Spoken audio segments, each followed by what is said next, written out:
واجعل لي من لدنك سلطانا نصيرا। দর্শক আসসালামু আলাইকুম। খামেনির জানাজায় কোরআনের আয়াত, শোকের মঞ্চে কি ছিল কূটনৈতিক বার্তা?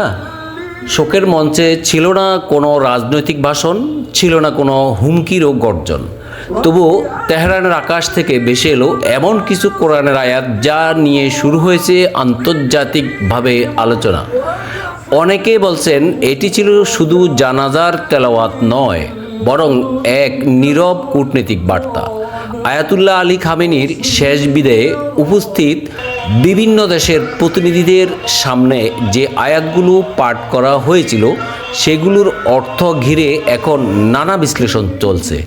আজকের ভিডিওতে আমরা দেখব বাংলাদেশ, সৌদি আরব, ফিলিস্তিন ও অন্যান্য দেশের ক্ষেত্রে কোন আয়াতের কথা আলোচনায় এসেছে এবং সেগুলো থেকে কী বার্তা খুঁজে পাচ্ছেন বিশ্লেষকরা। চলুন শুরু করা যাক। যে প্রেক্ষাপট দিয়ে আলোচনা, সেটি তেহরানে অনুষ্ঠিত এই রাষ্ট্রীয় শোক অনুষ্ঠানে মুসলিম বিশ্বের বিভিন্ন দেশের প্রতিনিধি উপস্থিত ছিলেন। অনুষ্ঠান জুড়ে পবিত্র কোরআনের বিভিন্ন আয়াত তেলাওয়াত করা হয়। আন্তর্জাতিক কিছু গণমাধ্যম এবং পর্যবেক্ষকের মতে প্রতিনিধিদের উপস্থিতির সময় পাঠ করা আয়াতগুলোকে অনেকে প্রতীকী বার্তা হিসেবেও দেখছেন।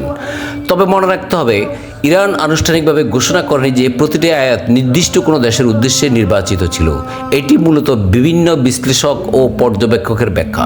দেশের প্রতিনিধি দল শ্রদ্ধা নিবেদন করার সময় আলোচনায় আসে সূরা আল আহজাবের 23 নম্বর আয়াত, যেখানে আল্লাহ পাক বলেছেন, মুমিনদের মধ্যে এমন লোক আছেন যারা আল্লাহর সঙ্গে করা অঙ্গীকার সত্যে পরিণত করেছেন। কেউ তা পূর্ণ করেছেন আর কেউ অপেক্ষা করছেন, তারা তাদের অঙ্গীকার পরিবর্তন করেননি। সৌদি প্রতিনিধিদের উপস্থিতির সময় আলোচনায় আসে সূরা আল ইমরানের 13 নম্বর আয়াত, যেখানে আল্লাহ পাক বলেছেন, এই দলের সংঘর্ষে তোমাদের জন্য নিদর্শন রয়েছে। দল আল্লাহর পথে যুদ্ধ করছিল, আরেক দল ছিল অবিশ্বাসী। আল্লাহ যাকে ইচ্ছা তার সাহায্যে শক্তিশালী করেন। এই আয়াত বদরের যুদ্ধের প্রেক্ষাপটের সঙ্গে সম্পর্কিত। কিছু বিশ্লেষক মনে করেন এটি শক্তির ভারসাম্য নয়, বরং আল্লাহর সাহায্য ও দৃঢ় বিশ্বাসের গুরুত্বের প্রতি ইঙ্গিত হতে পারে। ফিলিস্তিন, ইয়েমেন ও প্রতিরোধ গোষ্ঠীগুলোর উপস্থিতিতে সূরা আল আহজাবের 23 নম্বর আয়াত আলোচনায় আসে। এর মাধ্যমে শহীদদের প্রতি সম্মান ও সংগ্রামের অবিচল থাকার বার্তা তুলে ধরা হয়েছে। ইয়েমেনের প্রতিনিধির জন্য আলোচিত আয়াতগুলোর মধ্যে ছিল সূরা আল ফাতের 29 নম্বর আয়াত, যেখানে আল্লাহ পাক বলেছেন, রাসূলের সঙ্গীরা অবিশ্বাসীদের বিরুদ্ধে দৃঢ় আর নিজেদের মধ্যে পরস্পরের প্রতি দয়ালু। এটি সাধারণত ঐক্য, শৃঙ্খলা ও দৃঢ় অবস্থানের প্রতীক হিসেবে ব্যাখ্যা করে। তুরস্ক, কাতার ও পাকিস্তান পাকিস্তানের মতো আঞ্চলিক শক্তিগুলোর ক্ষেত্রে সংগ্রাম, ধৈর্য এবং আল্লাহর সাহায্যের বিষয়ে আয়াত তেলাওয়াতের কথা বিভিন্ন প্রতিবেদনে উল্লেখ করা হয়েছে।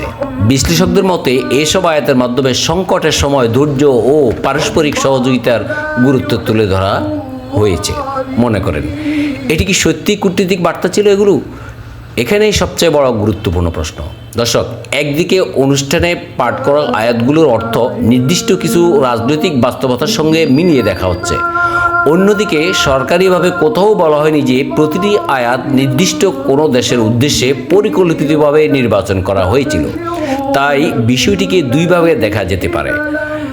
তথ্যসূত্র: জানাজার অনুষ্ঠানে কোরআনের আয়াত তেলাওয়াত হয়েছে। আর বিশ্লেষণে বোঝা যায় আয়াতগুলোর অর্থ থেকে আন্তর্জাতিক বার্তা খোঁজার চেষ্টা করা হয়েছে। দর্শক, সর্বশেষ বলা যায় তেহরানের সেই শোক মঞ্চ হয়তো ছিল একটি জানাজার অনুষ্ঠান, কিন্তু কোরআনের আয়াতগুলো নিয়ে যে আলোচনা শুরু হয়েছে সামাজিক যোগাযোগ মাধ্যমগুলোতে, তা এখন আন্তর্জাতিক রাজনীতি ও কূটনীতির পরিসরেও পৌঁছে গেছে। এটি ছিল কি নিছক ধর্মীয় তেলাওয়াত নাকি নীরব কূটনীতিক ইঙ্গিত? তার চূড়ান্ত উত্তর হয়তো ভবিষ্যতেই বলে দেবে। তবে একটি বিষয় নিশ্চিত, কোরআনের আয়াতের অর্থ নিয়ে আজ যে বিতর্ক ও বিশ্লেষণ চলছে তা মধ্যপ্রাচ্যের রাজনীতিতে ধর্মীয় প্রতীকের গুরুত্বকে আবারও সামনে নিয়ে এসেছে। আপনার কি মনে হয় এটি কি কেবল ধর্মীয় আবেগ নাকি কৌশলগত বার্তা?